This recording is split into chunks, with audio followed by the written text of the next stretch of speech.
Boa noite, amada Igreja do Senhor. Boa noite, amada Igreja.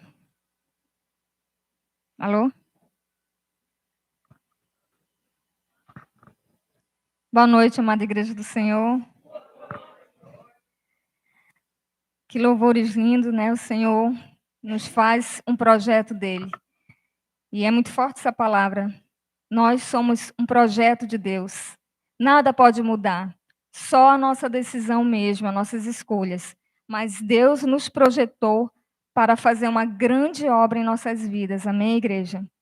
Eu pediria que a Igreja do Senhor pudesse abrir em Gênesis, e eu pediria que o meu pastor pudesse ler Gênesis 1, de 26 a 27, mas só um instantinho que eu vou só fazer um pequeno comentário aqui. O nosso tema é 2 gerações, 2 escolhas, 2 destinos. Se nós quisermos saber qual o nosso propósito, ou se tiver alguma dúvida de como fomos criados, porque existe aquele vazio existencial, né? As pessoas sempre perguntam no mundo, um dia nós fomos no mundo, também perguntamos, de onde que nós viemos? Para onde nós vamos? Qual o meu propósito? Pois é, Deus já deixa isso bem claro em Gênesis, o início de tudo. E a palavra Gênesis significa origem.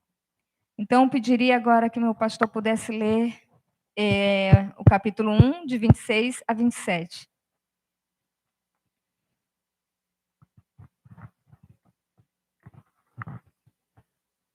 Também disse Deus: façamos o homem à nossa imagem, conforme a nossa semelhança. Tenha ele domínio sobre os peixes do mar, sobre as aves do céu, sobre os animais domésticos, sobre toda a terra e sobre todos os répteis que rastejam pela terra. Criou Deus, pois, o homem à sua imagem. A imagem de Deus os criou, homem e mulher os criou. Te bendizemos, Deus vivo e glorioso, pela oportunidade concedida pelo Deus vivo de aqui nos reunirmos, deliberarmos a oração dos 5 minutos, termos uma linda e tremenda ministração, lindos e tremendos louvores, e agora com certeza também queremos ser brindados pelo Senhor, através da vida preciosa da tua serva, a presbítera Rosângela Lira, já devidamente ungida pelo teu Espírito Santo. E desde já te agradecemos por tudo quanto vamos ouvir, internalizar para viver. Em nome de Jesus, amém. Amém, Igreja do Senhor. Eu vou só repetir, capítulo 1, 26 até o 27. E disse Deus: façamos o homem à nossa imagem, conforme a nossa semelhança, e domine sobre peixes, mais sobre as aves do céu, e sobre o gado, e sobre toda a terra, e sobre todo réptil que se move sobre a terra. 27. Criou Deus o homem à sua imagem, a imagem de Deus o criou, homem e mulher o criou. Então, há algo muito interessante aqui, se você ler o capítulo 1 todinho, você vai ver Deus, a cada dia, do primeiro ao 7º dia, Deus fazendo a sua criação. E eu vou conjecturar um pouco aqui. Quando ele criou o sol, ele deu uma forma e disse, eu vou criar a imagem do sol, eu vou fazer conforme uma bola, né? A lua também, ele deu uma forma.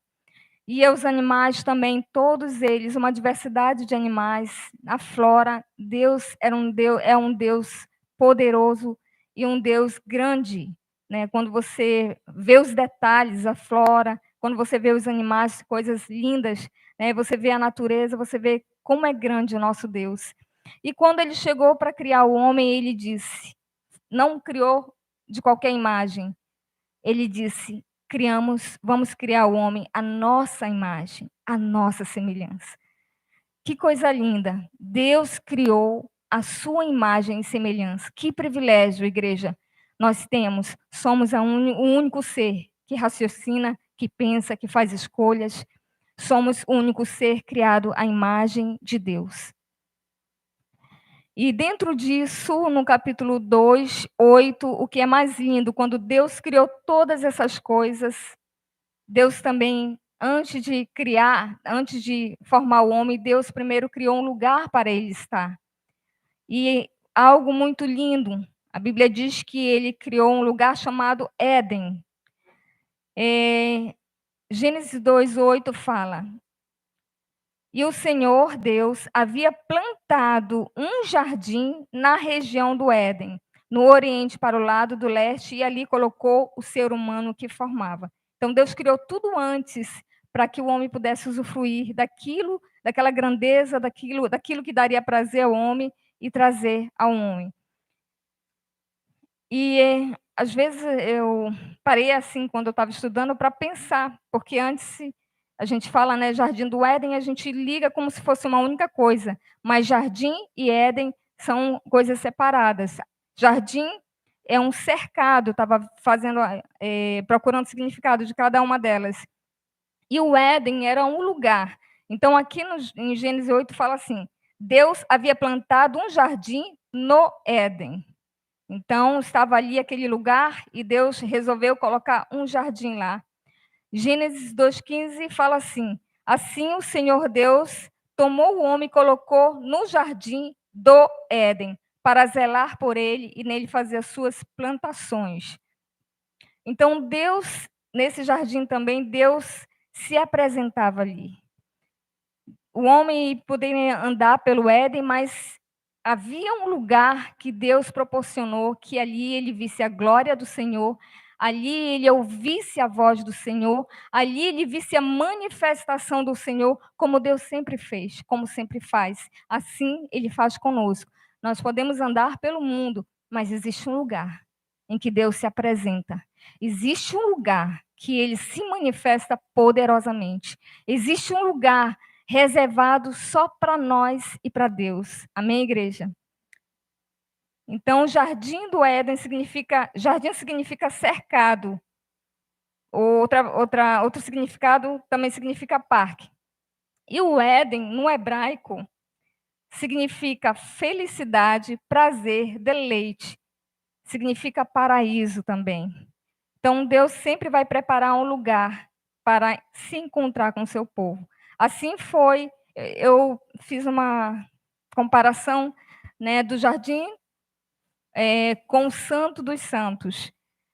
Ali havia o Éden, mas existia um lugar santo, onde Deus queria manifestar a sua grandeza. O Éden significa, a palavra Éden significa olho, porta, vida. Então, quem estava no Éden, juntando essa palavra, estava olhando para a porta da vida. Então, de frente para o Éden, tinha esse jardim, e ali era um cercado, mas havia uma entrada. E dentro dessa entrada, a Bíblia diz que tinha várias árvores, várias frutas disponíveis ao homem, mas bem em frente, no meio dela, tinha a árvore da vida e a árvore do conhecimento do bem e do mal. Então, nesse jardim, por isso que foi colocado assim, olhando para a porta da vida. Se ele fosse andar para o Éden, ele olhava para dentro do jardim e via a árvore da vida. Amém, igreja? Porque Deus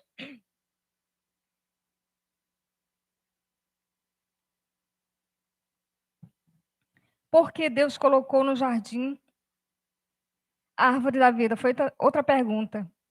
Eu disse: Deus, tu não fez o homem eterno aqui? Ele precisava ter vida, ele precisava comer alguma coisa para ter mais vida? E por que ele colocou também a árvore do conhecimento do bem e do mal? Desculpa, igreja. Deus poderia já fazer o homem... não precisaria o homem buscar vida, mas Deus queria que ele buscasse. Deus poderia ter feito o homem já pleno ali de eterno, que não precisasse de nada, mas o homem seria passivo e só iria receber. Então ele precisava ir àquela árvore da vida e buscar mais vida. E a vida significa ânimo, significa alegria, significa felicidade. Então, o homem estava sempre ali diante da árvore da vida, à disposição dele para que ele pegasse todos os dias aquele fruto. E Deus colocou também perto dessa árvore, no meio do jardim, a árvore do conhecimento do bem e do mal. E eu achei interessante bem e do mal, do conhecimento do bem e do mal. Esse bem aqui já é um bem não diante do Senhor, porque a árvore da vida ali já era a plenitude do Senhor, era tudo que o homem precisava. Mas Deus colocou essa árvore do bem e do mal para provar o homem, para testar o homem. E esse bem, com certeza, não era o bem que Deus queria para a vida dele. Era algo que hoje nós chamamos de... hoje se ouve muito, né? Aquilo que é errado, agora é certo. Aquilo que é mal, agora é bom. Aquilo que era de direito, agora não é direito, é errado.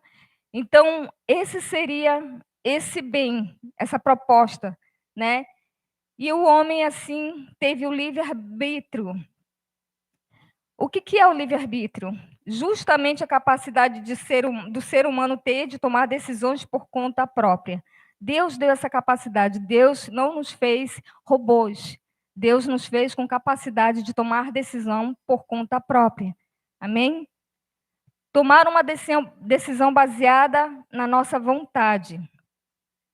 Gênesis 9 fala: o Senhor fez nascer do solo todas as espécies de árvores agradáveis aos olhos, boas para alimento, e no meio desse jardim estava a árvore da vida e a árvore do conhecimento do bem e do mal. Deus proibiu deles pegarem essa árvore do conhecimento do bem e do mal.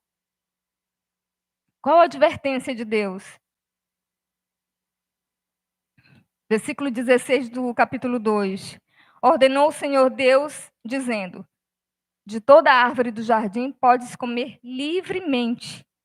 17. Mas da árvore do conhecimento do bem e do mal, dessa não comerás, porque no dia em que dela comeres, certamente morrerás. Quando Deus fala certamente, Deus não está brincando. Certamente. É porque Deus tinha convicção de que ele iria cumprir essa promessa. Né? Então, se comer dessa árvore, certamente morrerá. Mas é interessante no versículo 3, no capítulo 3:1, que a própria serpente, quando questiona Eva, ela fala, certamente não morrerá. Ela usou a mesma palavra, só que ao contrário, não morrerá. Então, é como se ela dissesse, olha, Deus está errado, vocês não vão morrer. Deus ele é um Deus bom. Vocês têm provado a bondade de Deus, vocês podem falhar, ele vai perdoar. E não é assim. Quando Deus diz para nós não tomarmos uma decisão que vai nos tirar da presença do Senhor, com certeza nós morreremos, nos afastaremos da presença do Senhor. E a serpente está dizendo que muita gente hoje, muitos pregadores estão dizendo, não, você pode estar todo errado, você pode fazer isso, pode fazer aquilo, que você não vai morrer, que você pode fazer. Então, essa é a mentira da serpente. E, infelizmente, Eva ouviu e gostou do que ouviu, né? E ela tomou a decisão de aceitar. Ela ignorou aquilo que Deus tinha falado para ela, aquela advertência, e ela tomou a decisão de aceitar aquilo que a serpente falou. Desprezou. E isso não está longe de nós. Muitas vezes nós fazemos isso também. Muitas vezes desprezamos aquilo que Deus nos coloca como advertência. Todos os dias é colocado diante de nós a bênção e a maldição. Todos os dias nós temos que fazer a escolha. Todos os dias, ao acordar, eu leio a Bíblia ou eu pego no celular? Eu vou para esse local ou eu vou para esse? Eu tomo essa decisão ou eu tomo essa? Todos os dias nós somos obrigados. Eu oro ou não oro? Nós somos obrigados a fazer a nossa escolha. Mesmo quando a gente não quer fazer a escolha, a gente já fez uma escolha de não fazer a escolha. Então, todos os dias diante de nós. Porém, o Senhor é tão lindo que Ele diz, eu coloco diante de ti a bênção e a maldição. E Ele ainda diz assim, escolhe, porém, a bênção. Para que vivais? Olha só, a palavra vida de novo aí.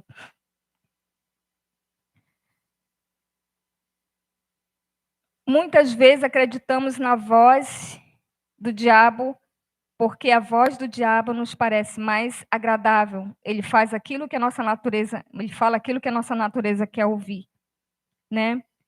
Eva gostou da proposta da serpente e achou desejável. Ela escolheu o que era ilícito. Juízo? Sim, o juízo veio. Gênesis 3:8 fala: ouvindo a voz do Senhor, que o Senhor estava no jardim, todos os dias o Senhor marcava o encontro com Adão e Eva para conversar com eles. Ouvindo a voz do Senhor no jardim, que passeava no jardim à tardinha, esconderam-se o homem e a mulher da presença do Senhor entre as árvores do jardim. E Deus pergunta: Adão, onde estás? Esse Deus é lindo. Ele ainda quer um relacionamento conosco. Ele não quer quebrar aquele relacionamento. Ele nos convida ao arrependimento. Ele nos convida a restaurar o nosso relacionamento com Ele. Antes do juízo, Deus sempre chama o homem ao arrependimento. Porém, aqui nós, se formos ler todo, nós vamos ver um culpando o outro, mas ninguém chega ao arrependimento, né? Um justifica, eu fiz isso por causa de Eva. Eva fala, eu fiz isso por causa da serpente, mas nenhum assume. O que Deus queria é que eles assumissem. Foram expulsos do jardim do Éden. A aliança foi quebrada, a relação foi corrompida. Qualquer escolha nossa, irmão, que Deus já proibiu de nós não fizermos, não tem bom. Vai ser corrompido. O nosso relacionamento com Deus não vai ser mais o mesmo, como nós vemos aqui. Entrou o medo, a vergonha, entrou a culpa. Então se afastaram. Olha o que Deus fala em Gênesis 3:22. Então disse o Senhor Deus: eis que o homem se tem tornado como um de nós, conhecendo o bem e o mal. Ora, não suceda que estenda a sua mão e tome também da árvore da vida e coma e viva eternamente. Olha aqui, que interessante, né? E o que aconteceu? O Senhor Deus, pois, lançou fora do jardim do Éden, daquele lugar lindo onde era a manifestação do Senhor. Deus colocou fora, mandou os dois para fora. Deus não brinca, amém? Quando Ele fala uma coisa, Ele faz. O Senhor Deus, pois, lançou fora do jardim do Éden para lavrar a terra que fora tomado. Gênesis 3:24. E havendo lançado fora o homem, pôs o oriente do jardim do Éden querubins e uma espada flamejante que se envolvia por todos os lados para guardar o caminho da árvore da vida. Então aqui você vê também que Deus proibiu já a entrada daquela comunhão tão linda que eles tinham. Mas com certeza Deus não os abandonou. Deus estava ali, ainda cuidando da vida deles. Mas aqui fica uma lição para nós. Amém, igreja? Então lançou fora e ficou aquela questão. Agora, Adão e Eva apenas olhavam para a porta da vida. Agora eles apenas viam, porém não poderiam mais entrar. O acesso estava negado. Primeira consequência, expulsão. Foram expulsos do jardim do Éden. Adão e Eva tiveram vários filhos antes, mas a Bíblia menciona o nome de 2. Então, a gente vai ver também outra consequência, e isso influenciou muito na descendência de Adão. Dois descendentes, a segunda consequência, a escolha de Adão e Eva atingiu sua descendência. Caim, o primeiro filho, era lavrador, em hebraico significa lança, firmeza, e Abel, o segundo filho, era pastor de ovelhas, e significa fôlego. E aqui a gente vê também escolhas. Abel escolhia dar prioridade para Deus, primeiro Deus, o melhor para Deus, e Caim dava do que restava. Então eu vejo, trazendo para a nossa realidade, a primeira coisa que Abel fazia quando acordava, era cuidar das coisas de Deus, era buscar o Senhor, era ter um relacionamento com o Senhor, era meditar na palavra do Senhor, era estudar a palavra do Senhor. E aí ele oferecia o sacrifício aceitável ao Senhor no final. E a Bíblia diz que Deus aceitou a oferta, Abel e sua oferta. Caim, porém, eu acho que não fazia nada para o Senhor, mas sabia que tinha que oferecer uma oferta e fazia por religiosidade. Quando chegava a hora de oferecer a oferta, eu acho que ele passeava por todos os cantos, depois oferecia a sua oferta.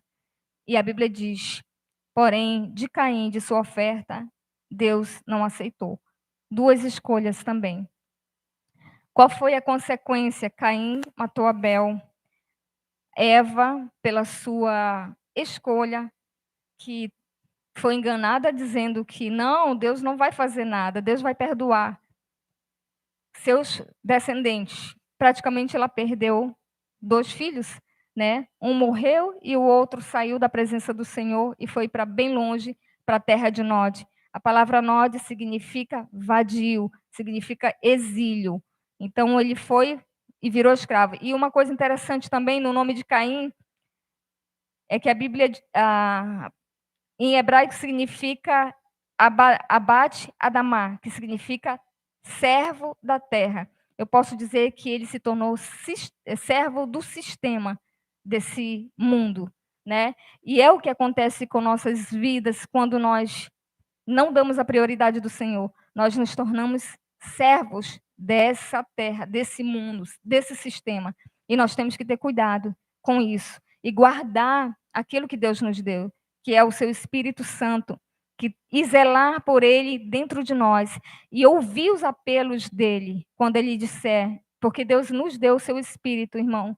Hoje a gente não está naquele jardim do Éden, mas nós somos o templo do Espírito Santo. Hoje a presença do Senhor está dentro de nós. Hoje nós podemos fazer escolhas e a sugestão do Espírito seria a nossa escolha, amém? Porque ele está justamente para nos ensinar.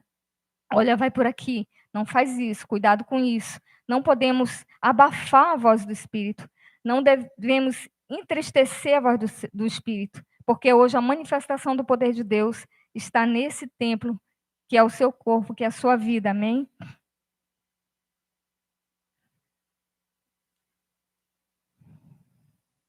Porém, a serpente não desistiu do propósito de destruir a descendência. E nós vamos ver que Caim teve a sua descendência. Foram homens talentosos, mas nenhum buscou a Deus. E Abel, que era ali a esperança, né, morreu antes de ter descendente. Mas Deus não esqueceu do homem. E aí, a Bíblia diz que, novamente, Adão coabitou com a sua esposa e teve um filho chamado Sete. E Sete teve um filho chamado Enos. E a Bíblia diz que daí por diante se começou a invocar o nome do Senhor. Amém? Deus não desistiu da descendência, porque lá na frente viria o descendente da mulher, que seria Jesus Cristo. E ele tinha que nascer, porque Deus assim determinou, porque a boca do Senhor falou. Amém?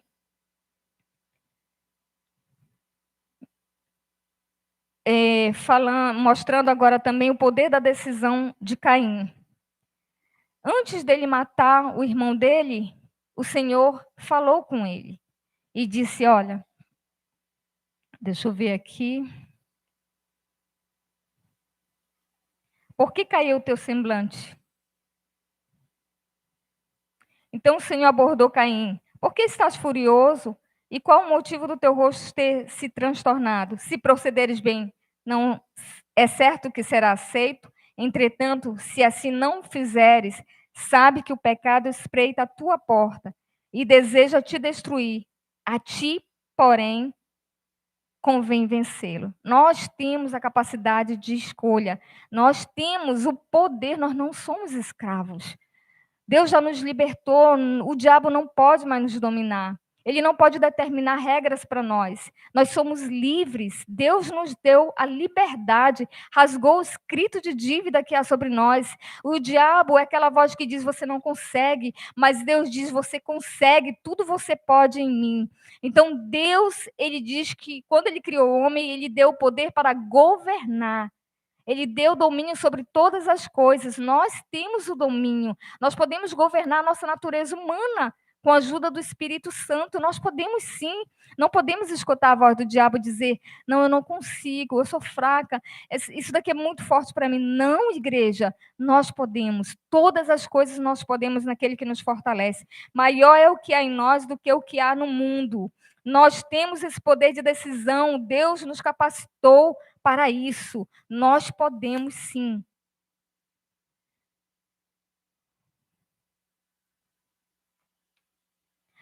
Coloquei aqui o poder da decisão. Deus nos fez de uma forma assombrosamente maravilhosa, nos dotou e nos capacitou para termos poder de decidir e de resistir.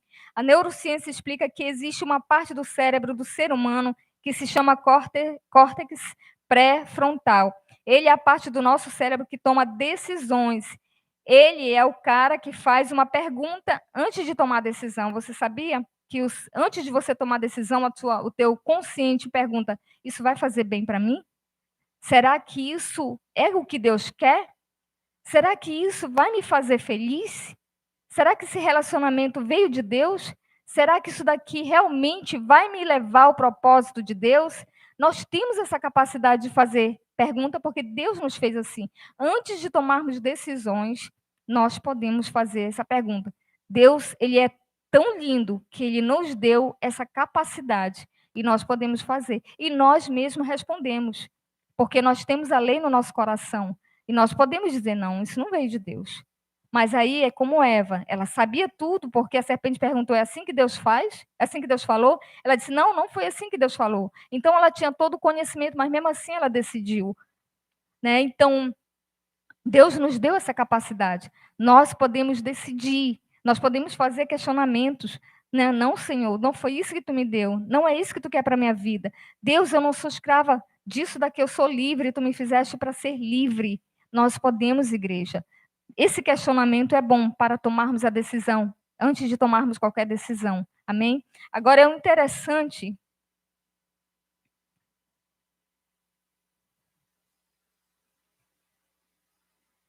Deus quer isso para a nossa vida. Isso vai me afastar? Isso daqui eu já falei, né? Porém, muitas das vezes não fazemos essa pergunta, mas tomamos decisão baseado nas emoções e em hábitos. Os hábitos, muitas vezes, nos tornam automático. A gente já vai naquela direção que a gente já está acostumado a ir. Então, nós temos que ter esse cuidado de fazer a nossa mente fazer com que algo se torne um hábito e isso venha a ser tão ruim para nossas vidas, esse hábito venha a ser tão ruim para nossas vidas que nos faça tomar decisões erradas. Então, muitas vezes nós tomamos decisões pelas emoções e tomamos decisões pelos hábitos. Muitas vezes, a neurociência diz também que, por dia, nós temos 70 mil pensamentos. Eu achei isso incrível, 70 mil pensamentos por dia. À medida que a decisão é tomada, as áreas executivas do cérebro escolhem os traços de pensamento cujo padrão de atividade é mais forte. Tudo que você pensa muito vai fazer você tomar a decisão de acordo com esse pensamento. Então, por isso que Deus fala, tudo que é louvável, tudo que é agradável, se há algum louvor, se há alguma exortação, seja isso que pensais. A palavra de Deus fala, medita na palavra de Deus de dia e de noite para que prospere no teu caminho. Aí sim, nós vamos tomar decisões corretas. Aí sim, se a palavra estiver ricamente habitando em nosso coração, nós podemos dizer com toda certeza, isso não vem de Deus. Com toda certeza, não é isso daqui que Deus tem para mim. Amém, igreja? Mas a palavra tem que estar ricamente no nosso coração. Quando ela tem pouco espaço, ou quase nenhum, ou a gente lê apenas assim uns versículos ou dois, vai ser difícil a gente tomar decisões que agradem a Deus. Só o Senhor e só a palavra do Senhor pode fazer nós tomarmos decisões segundo o que agrada o Senhor. Amém? Toda decisão envolve sempre duas opções. Como eu já falei aqui, né? Ao acordar, eu leio a Bíblia ou eu pego o celular? Eu faço isso ou aquilo? Eu oro ou eu já vou direto correndo para o trabalho? Eu escuto uma palavra ou eu escuto uma música mundana?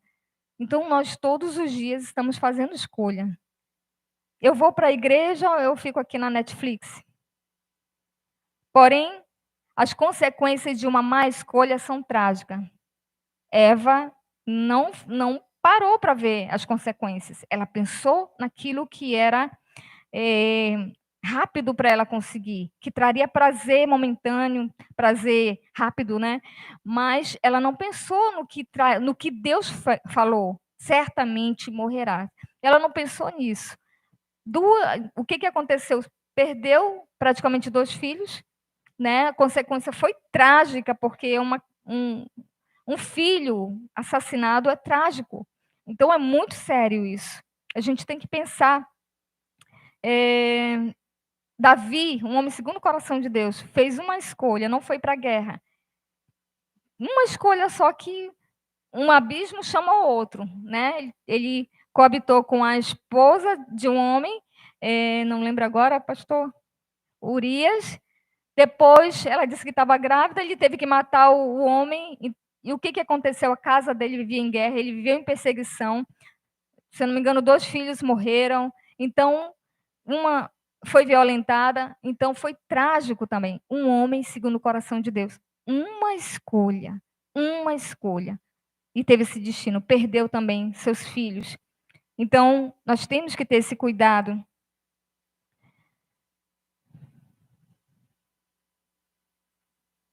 A Bíblia diz que Caim foi para longe da presença do Senhor, fora do Éden. Deus permitiu que Eva e Adão vivessem no Éden. Caim foi mais para fora ainda, para longe do Éden, foi para Nod. Como eu falei, significa terra de vadiação.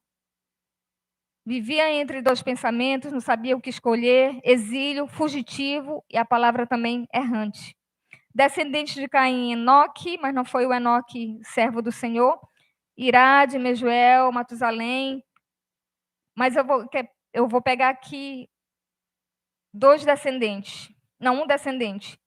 Lameque, o primeiro bígamo, né? Escolheu 2 mulheres e também foi o segundo assassino, porque o pai dele, o avô dele, foi o primeiro assassino. Mas os planos de Deus jamais serão frustrados. Deus também tem os seus descendentes. Deus também tem a sua geração. E o que ele fala nesses últimos dias? Livrai dessa geração corrupta. Livrai, igreja. Sai do meio deles, né?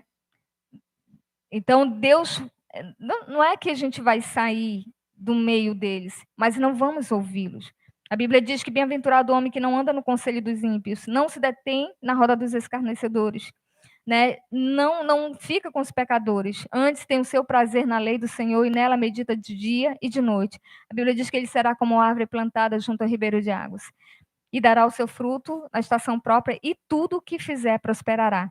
Então, não é que Deus fala que eles passarão para o nosso lado quando nós tivermos o Senhor, mas nós não passaremos para o lado dele. Nós somos luz. Amém, igreja? Nós somos luz.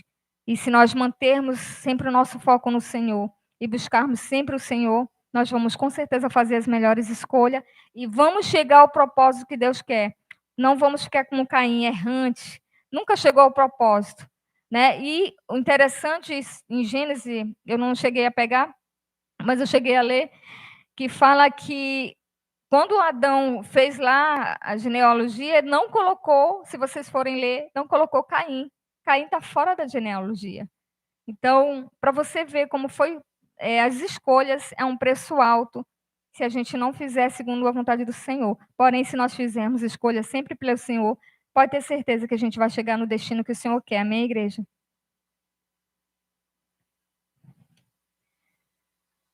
Na descendência de Sete, de Enos, veio Noé.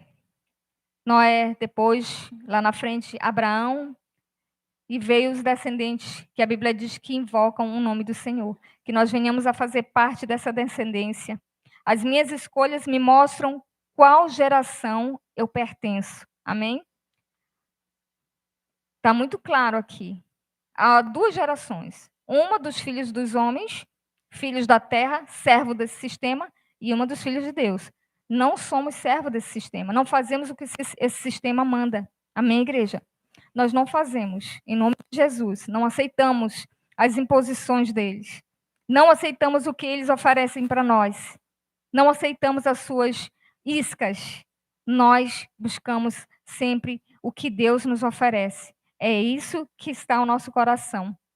Então, as escolhas que nós fazemos nos mostra qual a geração eu pertenço. Atos 2, 40 fala, e com muitas outras palavras dava o seu testemunho pessoal e os encorajava proclamando, sede salvos dessa geração que perece. Essa geração está perecendo. É uma geração escrava, é uma geração insubmissa, é uma geração passiva. O diabo faz o que quer e eles não têm atitude para saírem da escravidão. Nós não somos mais escravos. Nós não precisamos mais ouvir o diabo tentar dar suas ordens, porque a Bíblia diz que nós conhecemos a voz do nosso pastor. Amém? As minhas ovelhas ouvem a minha voz e me seguem. Nós conhecemos a voz do nosso pastor.